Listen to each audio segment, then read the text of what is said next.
Hello மக்களே, praise the Lord. நம்மளோட லைஃப்பில் நிறைய கஷ்டங்களை நம்ம பார்த்துருப்போம். அதே போல் பைபிளில் ஒரே நாளில் எல்லாத்தையுமே இழந்து அவருக்கு திருப்பி எப்படி கடவுள் அதுக்கான அவர் கடவுள் மேலே இருந்த நம்பிக்கையினால் திரும்ப அதை எல்லாத்தையும் பெற்றுக்கொண்டார். அதை பற்றி நம்ம பார்ப்போம். யோபுடைய சரித்திரம், அதிகாரம் 1. ஊத்ஸ் தேசத்திலே யோபு என்னும் பெயர் கொண்ட ஒரு மனுஷன் இருந்தான். அந்த மனுஷன் உத்தமனும் சன்மார்க்கனும் தேவனுக்கு பயந்து பொல்லாப்புக்கு விலகுகிறவனுமாய் இருந்தான். அவனுக்கு 7 குமாரரும் 3 குமாரத்திகளும் பிறந்தார்கள். அவனுக்கு 7,000 ஆடுகளும் 3,000 ஒட்டகங்களும் 500 ஏர் மாடுகளும் 500 கழுதைகளும் ஆகிய மிருக ஜீவன்கள் இருந்தது. மன்றி திரளான பணிவிடைக்காரரும் இருந்தார்கள். அதனால் அந்த மனுஷன் கிழக்கத்திய புத்திரர் எல்லோரிலும் பெரியவனாய் இருந்தான். அவன் குமாரர் அவனவன் தன் நாளிலே தன் வீட்டிலே விருந்து செய்து தங்கள் 3 சகோதரிகளையும் தங்களோட போஜனம் பண்ணும்படி அழைப்பார்கள். விருந்து செய்கிற அவருடைய நாள் முடிகிற போது யோபு, ஒருவேளை என் குமாரர் பாவம் செய்து தேவனை தங்கள் இருதயத்திலே தூஷித்திருப்பார்கள் என்று சொல்லி அவர்களை அழைத்தனுப்பி பரிசுத்தப்படுத்தி அதிகாலமே எழுந்து அவர்கள் எல்லோருடைய இலக்கத்தின்படியேயும் சர்வாங்க தகன பலிகளை செலுத்துவான்.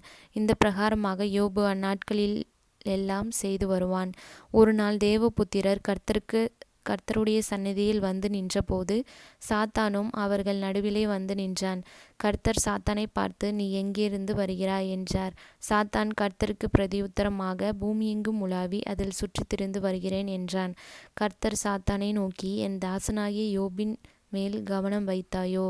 உத்தமனும் சன்மார்க்கனும் தேவனுக்கு பயந்து பொல்லாப்புக்கு விலகுறமாய் இருக்கிற அவனைப் போல பூமியில் ஒருவனும் இல்லை என்றார். அதற்கு சாத்தான் கர்த்தருக்கு பிரதியுத்தரமாக, யோபு விருதாகவா தேவனுக்கு பயந்து நடக்கிறான்?